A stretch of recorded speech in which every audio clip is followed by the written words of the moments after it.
میرے پیارے بھائیوں، پیارے بزرگوں اور پیارے بچوں، السلام علیکم ورحمۃ اللہ وبرکاتہ۔ قرآن پاک کے اندر ایک صورت ہے، اس صورت کا نام ہے سورہ اللیل۔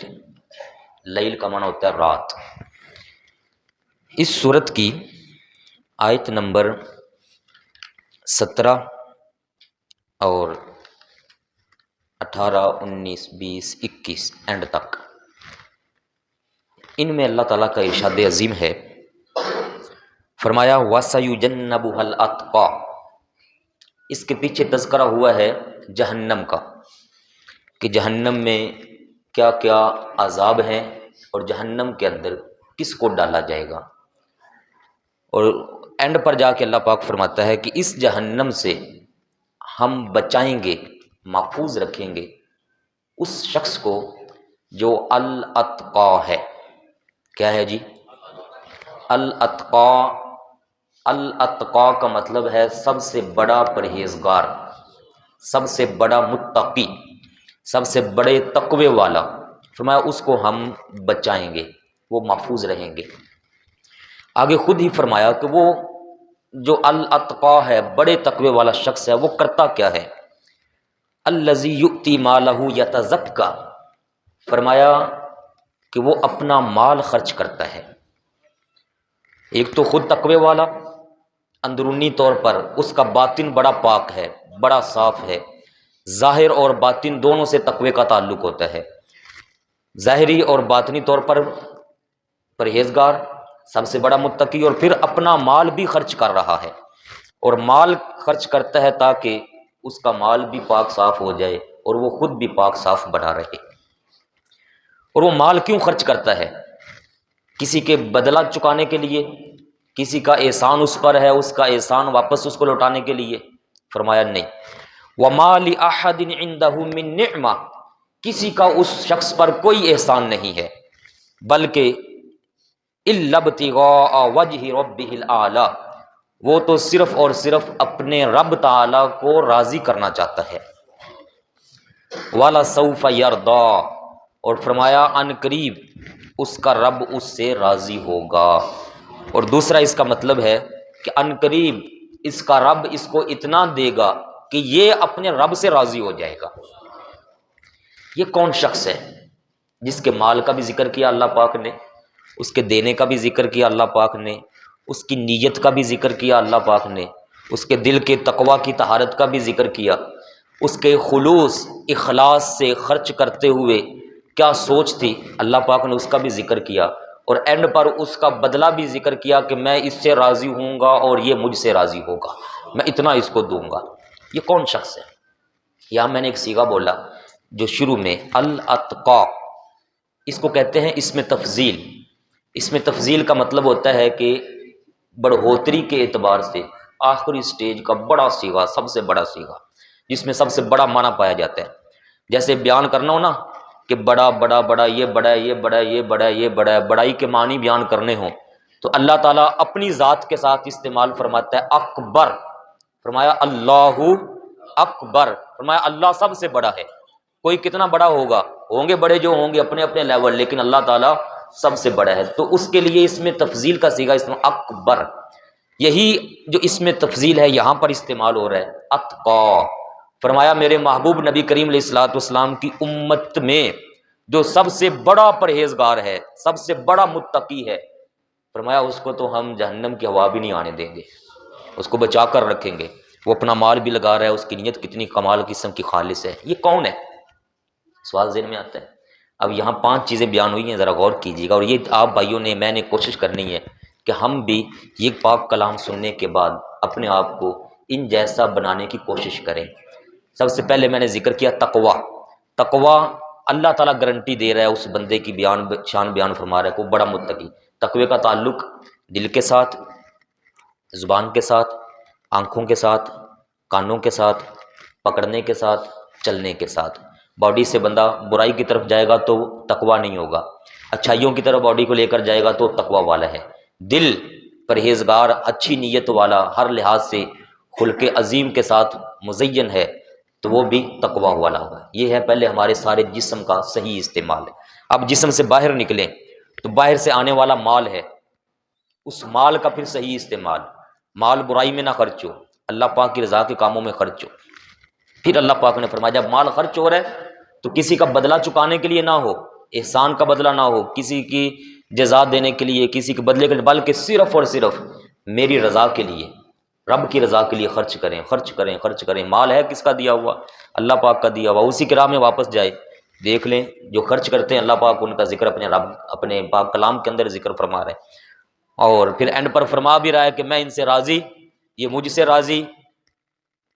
اب یہ بندہ دیکھنا کہ یہ بندہ کون ہے، یہ میں نے نکالی ہیں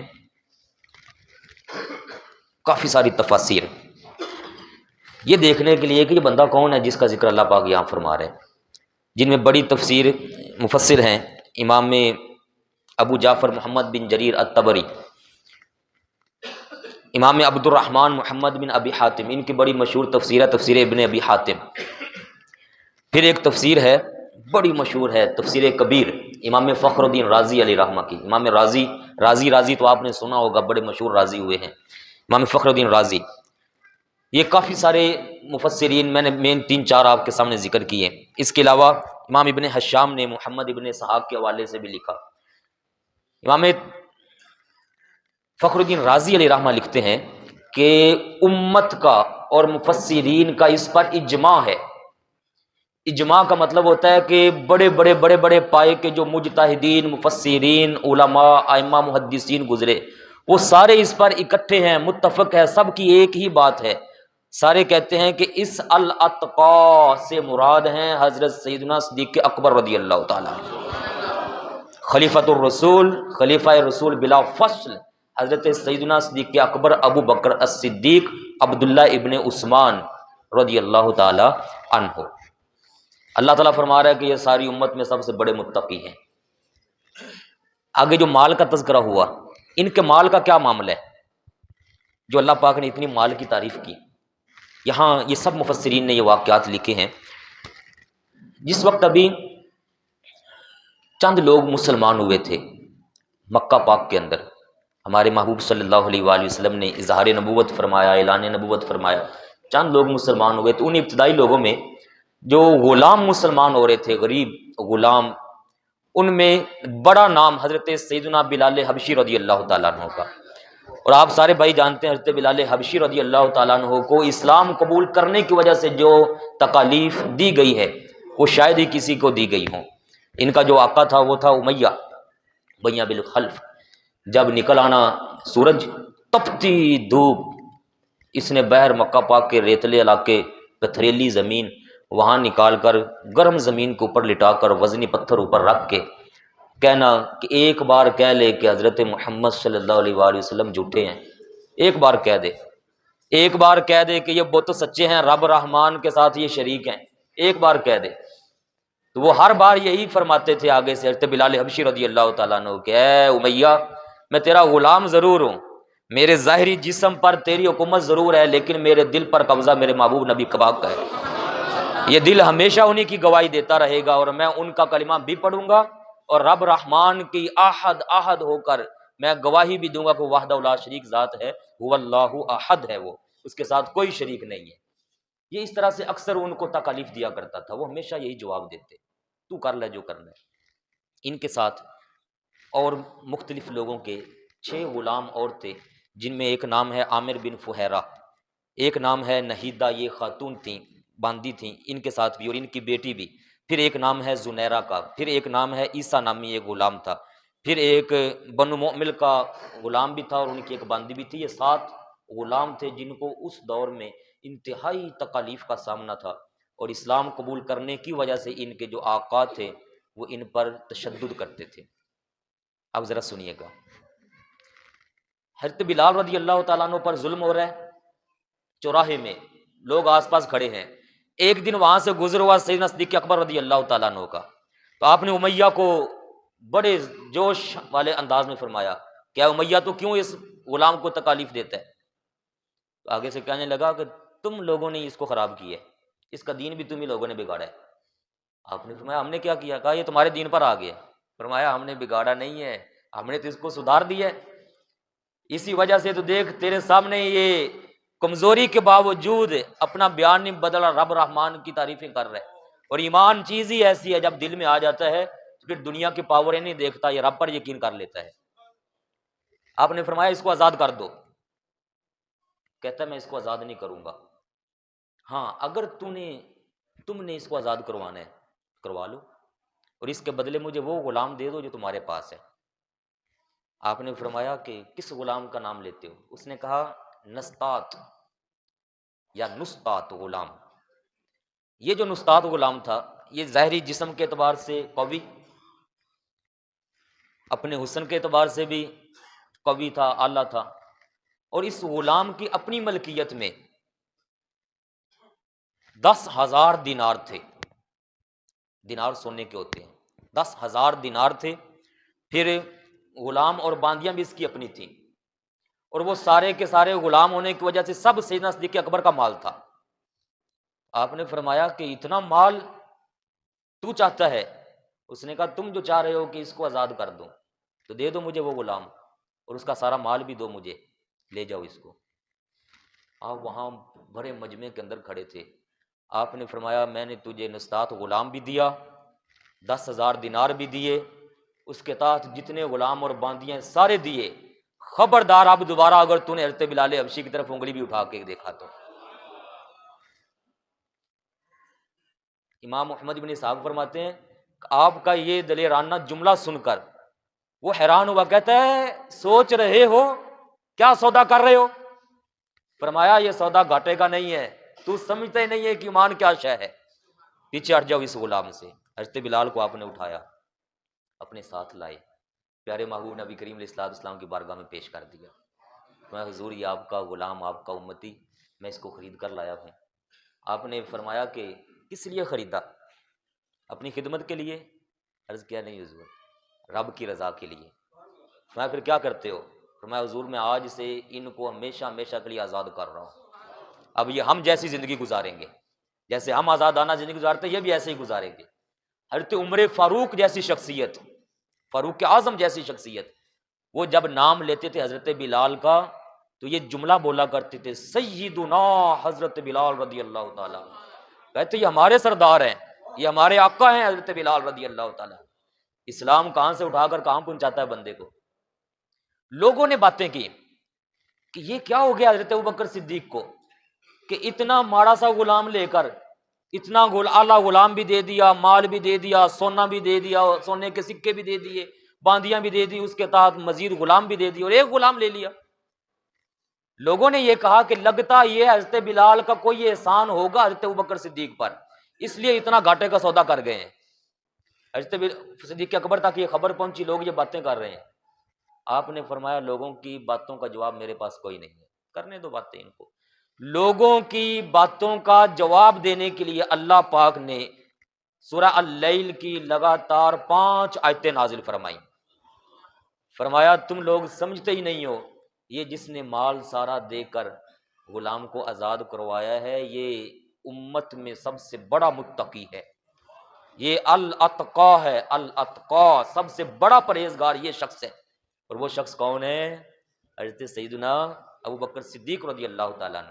اور ساتھ ہی اللہ پاک نے فرمایا کہ وہ اپنا مال اس لیے لگا رہا ہے کہ وہ خود بھی ستھرا رہے، اس کا مال بھی پاک رہے، اور اس کے دل میں دنیا کے مال کی محبت ہے نہ، اس لیے وہ سارا مال میری راہ میں لگائے جا رہے ہیں۔ اور ساتھ ہی فرمایا سنو احسان احسان کہنے والو، وَمَا لِأَحَدٍ عِندَهُ مِّن نِّعْمَةٍ تُجْزَىٰ، اس پر کسی کا کوئی احسان نہیں ہے، وہ میری رضا کے لیے سارا کر رہا ہے۔ اور آگے جملہ بولا اللہ پاک نے إِلَّا ابْتِغَاءَ وَجْهِ رَبِّهِ الْأَعْلَىٰ، فرمایا سب سے اعلیٰ رب کی رضا کے لیے اپنا سارا مال لگائی جا رہا ہے۔ اور فرمایا سنو وَلَسَوْفَ يَرْضَىٰ، ان قریب میں اس کو اتنا دوں گا کہ یہ صدیق اکبر مجھ سے راضی ہو جائے گا، رب سے راضی ہو جائے گا۔ ہم سوچ سکتے ہیں رب چاہتا ہے کہ یہ راضی ہو جائے، کیوں؟ وہ نبی پاک ان سے راضی ہیں، مال دے رہے ہیں اپنے، خود تقوی والے، یہ ہیں وہ ہمارے آئیڈیل، یہ ہیں ہمارے لیے نمونہ جن کا تذکرہ اللہ پاک فرما رہا ہے۔ ہم مال سوچیے میرے پیارے بھائیو، مال کہاں خرچ کر رہے ہیں ہم لوگ اپنا؟ ہمارے دلوں میں تقوی طہارت کس حد تک ہے؟ اپنی نگاہوں کو کہاں استعمال کرتے ہیں؟ یہ جو موبائل آ گیا اس کو کس طریقے سے استعمال کر رہے ہیں، اس کے یوز پر نظر رکھیے، یہ کہیں ہماری تنہائیوں کو خراب نہ کر دے۔ اللہ تعالیٰ مخفی چیزوں کو بھی جانتا ہے، ظاہر چیزوں کو بھی جانتا ہے، اس کو معلوم ہے تنہائیوں میں بندہ کیا کرتا ہے، لوگوں کے سامنے آ کر کیا بن جاتا ہے۔ اگر میں آپ لوگوں کے سامنے یہ حلیہ اپنا کے آ کے بیٹھ کے اپنے آپ کو بڑا شو کر رہا ہوں تو میری تنہائی کا بھی میرے رب کو پتہ ہے کہ تنہائی میں کیا ہوتا ہے۔ اللہ تعالیٰ پردے ڈالنے والا ہے، اس بات کو ہلکا نہ لیجیے گا میرے پیارے بھائیوں، اور اپنے مال پر غور کیجیے۔ جب شادی بیاہ کا موقع ہوتا ہے تو پتہ ہے ہم کتنا مال برائی پر لگا دیتے ہیں، ناچ گانوں والوں کو دے دیتے ہیں، یہ گانے چلانے والوں کو دے دیتے ہیں، ڈی جے والے کو دے دیتے ہیں، حرام کا مال ہے، کہاں لگا رہے ہو؟ رب کا فرمان دیکھیے، اللہ پاک فرما رہا ہے کہ سارا مال میری راہ میں خرچ کر رہے ہیں، رب ان کی تعریفیں بیان فرما رہے ہیں، مال دیا بھی اسی کا۔ اگر آج ہم سے اللہ پاک مال سارا واپس لے لے، ہم کیا اس کا بگاڑ لیں گے؟ کچھ بھی نہیں۔ توجہ کیجئے میرے پیارے بھائیوں، یہ باتیں، یہ قرآن پاک، یہ ارشادات، یہ فرمان الہی صرف اور صرف واہ واہ سبحان اللہ کہنے کے لیے نہیں ہوتے، یہ ہمارے لیے ہدایت کا ذریعہ ہے، ہم نے اس پر عمل کرنا ہے۔ ہم نہیں چلیں گے تو اور کس کو چلائیں گے اس کے پیچھے؟ ہمارے لیے یہ قرآن پاک نازل ہوئے۔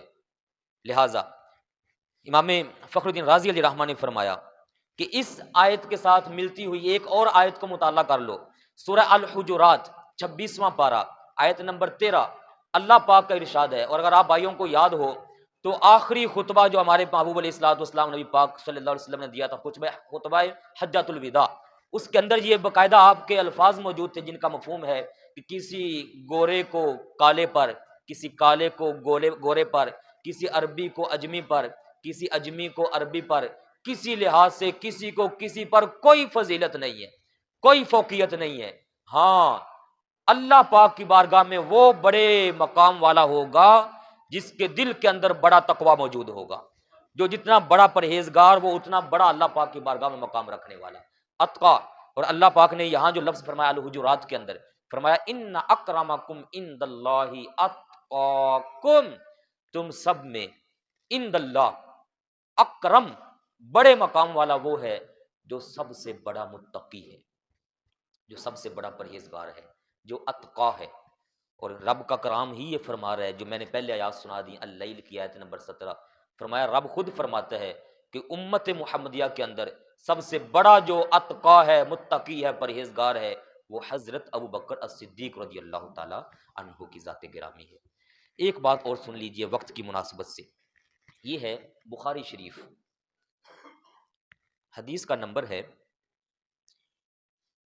4640، اور دوسرے مقام پر حدیث کا نمبر ہے 3661۔ غور کرنا ہے میرے پیارے بھائی، اور اپنے ایمان کو مد نظر رکھ کر یہ عقیدہ اور نظریہ بنانا ہے جو میں آپ کو سنانے لگا ہوں۔ ایک دفعہ حضرت سیدنا عمر فاروق اعظم رضی اللہ تعالیٰ عنہ کی اور سیدنا صدیق اکبر رضی اللہ تعالیٰ عنہ کی آپس میں کوئی بات ہو گئی۔ جب وہ بحث مباحثہ بات چیت ختم ہوئی تو حضرت سیدنا صدیق اکبر رضی اللہ تعالیٰ عنہ فاروق اعظم رضی اللہ عنہ سے فرمانے لگے کہ اے عمر، تم اس بحث میں مجھے معافی دے دو۔ سنو میرے پیارے بھائیو، کون فرما رہے ہیں؟ صدیق اکبر فاروق اعظم رضی اللہ تعالیٰ عنہ سے فرماتے ہیں بات چیت ہوئی ہمارے درمیان لیکن مجھے معافی دے دو۔ فاروق اعظم رضی اللہ تعالیٰ عنہ بڑے جلالی آدمی تھے، وہ بغیر کوئی بات کیے وہاں سے پلٹے چلے گئے صدیق اکبر رضی اللہ عنہ کے پیچھے۔ وہ جا رہے ہیں اپنے گھر کو، سیدنا صدیق اکبر رضی اللہ عنہ کے پیچھے پیچھے جا رہے ہیں، فرماتے ہیں کہ عمر جاندی کر یار، میں معافی مانگ رہا ہوں۔ بخاری کے اندر 2 الفاظ ہیں، یستغفرہ، وہ معافی طلب کرنے لگے، عمر جان دیو یار، جاندی کرو۔ ہمارے 2 سگے بھائیوں کے ہاں باس مباحثہ ہو جائے نا، ہم نہیں معافی مانگتے، اندی جرت کیویں کہ میں نوں گل کرے، ہم صدیق اکبر سے بڑے ہو گئے ہیں۔ سگی بہن سے نہیں معافی مانگتے، وہ جو بچپن میں ایک ہی جگہ پر کھاتے پیتے سوتے تھے، ایک ہی جگہ پر سب کچھ کرتے تھے، ایک دوسرے کے منہ کے اندر لقمے بھی ڈالا کرتے تھے بھائی بہنیں، وہ آج کل نہیں بولتے ایک دوسرے سے، کیوں جی؟ اب میرے اندر عقل ہے، میرے پاس مال ہے، اس کی جرت کیسے ہوئی ہے مجھے نام لگا دے، اس کی جرت کیسے ہوئی میرے ساتھ ایسے بات کرے، کہاں ہم پھر رہے ہیں، کس کے پیچھے چل رہے ہیں؟ صدیق اکبر رضی اللہ عنہ پیچھے جا رہے ہیں، فاروق اعظم رضی اللہ عنہ آگے آگے جا رہے ہیں۔ فاروق اعظم نے اپنے گھر کا دروازہ بند کر لیا، صدیق اکبر دروازے کے باہر کھڑے۔ بخاری شریف پڑھیے، جب وہ یہ یہاں تک معاملہ ہوا، آپ وہاں سے واپس پلٹے سیدھے پیارے محبوب نبی کریم صلی اللہ علیہ وآلہ وسلم کی بارگاہ میں۔ اور امام بخاری فرماتے ہیں، اس حدیث پاک کے راوی ہیں حضرت ابو درداء رضی اللہ تعالیٰ عنہ۔ جب حضور پاک صلی اللہ علیہ وآلہ وسلم بیٹھے ہوئے تھے سامنے، صدیق اکبر آ رہے تھے، تو آپ نے اپنے تہ بند دھوتی جس کو ہم کہتے ہیں، آپ نے تہ بند کا ایک پلو اٹھایا ہوا ایسے کر کے، اور آپ کے گھٹنے تک وہ ایک طرف سے اٹھا ہوا تھا۔ پیارے محبوب علیہ الصلوۃ والسلام نے دور سے دیکھ کر موجود صحابہ کرام سے فرمایا، او میرے پیارے صحابہ، آج تمہارا یار کسی سے لڑ کر آ رہا ہے، آج میرے یار کا تمہارے یار کا کوئی مسئلہ بن گیا ہے۔ یہ جس انداز میں آ رہا ہے، یہ انداز نہیں ہے اس کے چلنے کا۔ یار یاروں کے انداز بھی پہچانتے ہوتے ہیں۔ حضور پاک نے جب فرمایا تو صحابہ سب متوجہ ہو گئے، حضور پاک صلی اللہ علیہ وسلم کی بارگاہ میں حاضر ہوئے صدیق اکبر، سارا واقعہ عرض کیا، حضور یا رسول اللہ صلی اللہ علیہ وسلم، آج میرا اور عمر کا یہ مسئلہ بن گیا، بات میری طرف سے شروع ہوئی تھی، لیکن میں اس سے معافی مانگتا گیا ہوں اس کے گھر تک، اور یہ معاملہ ہوا کہ انہوں نے معاف نہیں کیا۔ اتنے میں ادھر پیچھے حضرت عمر فاروق رضی اللہ تعالیٰ عنہ کو بھی خیال آیا، یار ہے تو میرے ہی دوست، اور اتنا میرے پیچھے آئے ہیں، اور میں نے اتنا جلال دکھایا، غصہ دکھایا۔ وہ اپنے گھر سے نکلے اور سیدنا صدیق اکبر کے گھر چلے گئے۔ وہاں جا کے پوچھا کہ اب میں ان سے جا کر معذرت کرتا ہوں کہ چلو آؤ گلے ملتے ہیں، جاندی کرتے ہیں ایک دوسرے سے باتیں۔ فاروق اعظم ان کے گھر گئے، خبر ملی یہاں نہیں آئے ہیں، تو ان کو پتا تھا کہ اگر ادھر اپنے گھر نہیں ہے تو پھر وہ اور کہاں جا سکتے ہیں، وہ بھی سیدھے واپس پیارے محبوب نبی کریم علیہ الصلوۃ والسلام کی بارگاہ میں۔ جب حضرت فاروق اعظم آئے نا سامنے، تو ہمارے پیارے محبوب علیہ الصلوۃ والسلام کے چہرہ مبارک کا جو ظاہری رنگ تھا متغیر ہونا شروع ہو گیا، بدلنا شروع ہو گیا، جلال اور غضب کے آثار نمایاں ہوئے۔ جب یہ جلال اور غضب دیکھا حضرت سیدنا صدیق اکبر، امام بخاری لکھتے ہیں کہ آپ حضرت سیدنا صدیق اکبر نے اپنے دونوں گھٹنے زمین پر ٹیک دیے اور حضور پاک علیہ الصلوۃ والسلام کو عرض کرنے لگے، یا رسول اللہ صلی اللہ علیہ وسلم، عمر فاروق کو کچھ نہ کہیے گا، بات میری طرف سے شروع ہوئی تھی، یا رسول اللہ صلی اللہ علیہ وسلم، بات میری طرف سے شروع ہوئی تھی، مہربانی فرمائیں۔ سنیے پیارے محبوب علیہ الصلوۃ والسلام نے کیا فرمایا اس وقت۔ آج جو لوگ باتیں کرتے ہیں سیدنا صدیق اکبر رضی اللہ تعالیٰ عنہ کے بارے میں، ان کو اپنے ایمان کی فکر کرنی چاہیے، وہ کہاں کھڑے ہیں۔ اور ادھر دیکھیے آقا پاک صلی اللہ علیہ وسلم کی محبت انداز۔ بخاری شریف کے اندر دونوں روایات کے الفاظ کو ملا کر حضور پاک صلی اللہ علیہ وآلہ وسلم نے سارے موجود بیٹھے ہوئے صحابہ کرام سے فرمایا کہ تم جانتے ہو ابو بکر صدیق رضی اللہ عنہ کون ہے؟ تمہیں پتہ ہے یہ کون ہے؟ خود فرمایا کہ ان اللہ بعثنی الیکم، اللہ پاک نے جب مجھے تم سب کی طرف رسول بنا کر بھیجا، فقلتم کذبتا، تم لوگوں نے مجھے جھٹلا دیا تھا، اور میں یہ فرما رہا ہوں، قال ابو بکر الصدیق صدقتا، اکیلا حضرت ابو بکر صدیق تھا جو مجھے اس وقت کہہ رہا تھا کہ حضور آپ جو فرما رہے ہیں بالکل سچ فرما رہے ہیں۔ سارے مکہ والے ایک طرف تھے اور ابو بکر صدیق رضی اللہ عنہ اکیلا ایک آدمی میری ساتھ تھا۔ فرمایا جس وقت تم اپنے اپنے معاملات میں اپنے مال اور اسباب خرچ کر رہے تھے، یہ اس وقت اپنا سارا مال میرے اوپر خرچ کر رہا تھا۔ اور پھر آپ نے فرمایا فَهَلْ أَنْتُمْ تَارِكُونِي صَاحِبِي، دوسری حدیث پاک کے الفاظ، هَلْ أَنْتُمْ تَارِكُونَ لِي صَاحِبِي، اس کا مطلب ہے کیا تم مجھے اور میرے دوست کو اکیلا چھوڑ نہیں دیتے ہو؟ دوسرا اس کا معنی، کیا تم لوگ مجھے میرے ساتھی سے جدا کرنا چاہتے ہو؟ میرے ساتھ محبت کرو اور میرے ساتھی سے محبت نہ کرو، یہ انداز دینا چاہتے ہو لوگوں کو؟ کیا تم مجھے اور میرے ساتھی کو جدا کرنا چاہتے ہو؟ تیسرا معنی فرمایا کیا تم میری خاطر میرے صاحب سے پیچھے نہ ہٹ جاؤ گے؟ یہ تینوں معنی آپ نے جدا کر کے فرمایا کہ میرے یار کو میرے ساتھ رہنے دو، کوئی ان کے ساتھ معاملے میں نہ الجھے۔ اور ایک معنی اس کا یہ کیا کہ کیا تم میرے دوست کو ستانا چھوڑتے ہو یا نہیں چھوڑتے ہو؟ ان کو تنگ کرنے سے باز آتے ہو یا نہیں باز آتے ہو؟ اس کا مطلب یہ تھا کہ اگر صدیق اکبر سے بھی پہل ہو گئی تھی تو اے عمر فاروق رضی اللہ تعالیٰ عنہ، تمہیں ان سے غصہ نہیں کرنا چاہیے تھا۔ وہ صدیق اکبر رضی اللہ تعالیٰ عنہ، حضور پاک ان کو بار بار فرما رہے ہیں میرا یار میرا یار میرا یار میرا یار، اپنا مال میرے اوپر لگاتا ہے، اپنی جان میرے لیے دیتا ہے، اپنا سب کچھ میرے لیے وار رہا ہے، تم اس کے خلاف ہوتے ہو؟ آج امت پتہ نہیں کس طرف کدھر کے اٹھنا شروع ہو گئی، جانا شروع ہو گئی، اور وہ سمجھ نہیں پا رہی ہے کہ رب کا قرآن ان کی شان بیان فرما رہا ہے، ان کو سب سے بڑا متقی قرار دے رہا ہے۔ حضور پاک علیہ الصلوۃ والسلام سارے صحابہ کرام کو مخاطب کر کے فرما رہے ہیں کہ ان کو میرے لیے چھوڑ دو، مجھے ان کے لیے چھوڑ دو۔ وہ آیا نا، اعلیٰ حضرت نے فرمایا کہ ایک بار حضور پاک صلی اللہ علیہ وآلہ وسلم نے فرمایا، کیا لوگوں، تم میں سے کسی کے مال نے مجھے وہ نفع نہیں دیا جو نفع مجھے حضرت ابوبکر صدیق کے مال نے عطا کیا ہے۔ حدیث پاک کے الفاظ ہیں، ما نفعنی مال احد قط ما نفعنی مال ابی بکر صدیق رضی اللہ تعالیٰ عنہ۔ حضرت صدیق اکبر رضی اللہ عنہ کی آنکھوں سے آنسو جاری ہو گئے۔ حضور فرما رہے ہیں کہ میرے مال، میرا مال؟ عرض کی حضور، ما انا و مالی الا لکا یا رسول اللہ صلی اللہ علیہ وسلم، میں کون ہوں، میرا مال کیا ہے؟ حضور میری جان بھی آپ کے لیے، میرا مال بھی آپ کے لیے ہے۔ یہ کیفیت ہم نے بھی اپنانی ہے۔ اللہ نے کروں تیرے نام پہ جان فدا، نہ بس ایک جان دو جہاں فدا، دو جہاں سے بھی نہیں جی برا، کروں کیا کروڑوں جہاں نہیں۔ یہ ایمان کا معیار ہے جو صدیق اکبر رضی اللہ تعالیٰ ساری امت کو عطا کر کے گئے ہیں۔ تو آج میرے پیارے بھائیو، تقویٰ طہارت کے مناسب کو سمجھیے، اپنے مال کو حرام کام اور برائی کی طرف لے جانے سے بچا کر حلال کی طرف لے کر آئے، اسلام کے لیے اپنے مال کو خرچ کیجیے، اسلام کی اشاعت کے لیے مال کو خرچ کیجیے۔ اللہ پاک ہر طرح سے ہماری حفاظت فرما کے برائیوں سے محفوظ فرمائے۔